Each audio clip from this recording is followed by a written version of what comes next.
Welcome to the office.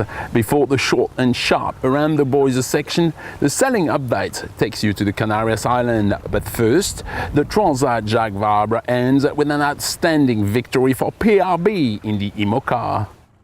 We were hoping for a tense battle between the two leading duos a few days before arriving in Itajaí. However, at 1 a.m. on Thursday, November 21, the incredible news comes from the two skippers on board Massif. François Gabart and Michel Destremau broke their mast. This drama opens up a major opportunity for Vincent Rioux and Jean Le Cam on board PRB. The IMOCA's fleet split at Cap Frio when Vincent and Jean heads first into the Bay of Rio de Janeiro. With a 60 miles margin, they are now feeling comfortable before the final stretch towards Itajaí. Sailing at 20 knots of speed over the last 500 miles, PRB puts the hammer down and controls her rivals after 17 days at sea. We were able to push our boats very hard to let them rip across the water, but it is very wearing for the men. The resting periods were rare.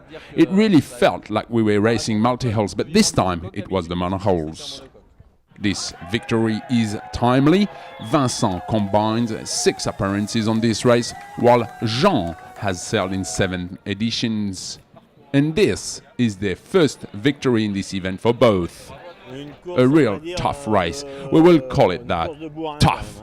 From the beginning to the end, we were just under the water right through. What a mess!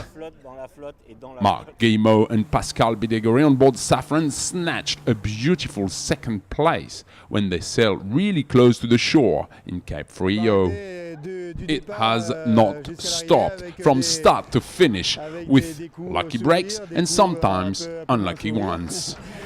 Only 31 minutes separate them from third-placed Jeremy Bayou and Christopher Pratt on board Metro Coq.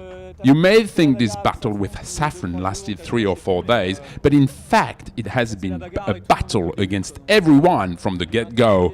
This has been a very intense Jacques Vabre, very tiring. These 3 teams have had an extremely high pace during the race.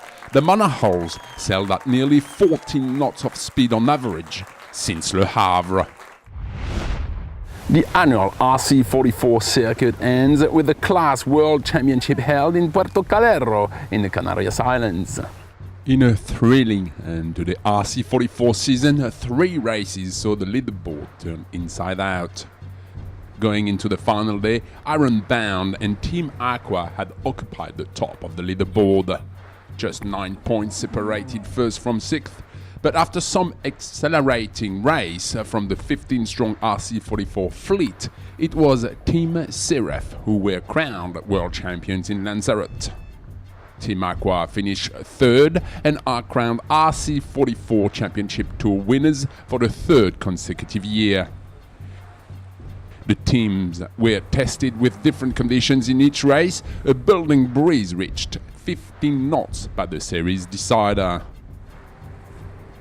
Team Aqua were aiming for the treble, the match racing trophy, fleet racing trophy and the world championships. A feat not achieved in the RC44 fleet to date. A quick and sharp review of the week. The Around the Buoys section is next. From Australia, the TP52 Southern Cross Cup held in Sydney capped off Team Beaugest's victory and series hat-trick. With a cherry-picked, mostly Kiwi crew and impeccably prepared boat, Carl Kwok's Hong Kong-registered 52-footer Team Beaugest sailed a quiet and classy series. From Oman, Robert Scheidt is crowned 2013 Laser World Champion for the 9th time. The 40-year-old Brazilian sailors started the last race just 1 point ahead of rival Pavlos Contidis. He puts in a flawless performance to win by 2 boat lengths, raising the Brazilian flag as he crossed the line. Welcome to the Virtual Regatta News, the Transat Jacques Vabre news show made by you and for you. Only victory is pretty. This sentence could summarize the maritime battle taking place amongst the monarch's leaders over the past 24 hours. The final approach to Itajaí will remain in the history book as one of the closest in virtual sailing. Constantly seeking the best angle, calculating the best route, analyzing their charts over and over again, the virtual sailors have to decide on the best tactics. The westerly group sails as close as possible from the Brazilian coastline and takes the lead. And at the very south end, a small group remains patient and plays its cards to the full. 18 days of a tight battle is about to draw to a close, and as for the real sailors, the players raced all the way to the end. So yes, of course, victory is pretty, but not only. Rendezvous next week, same time, same place. Until then, goodbye and fair sailing.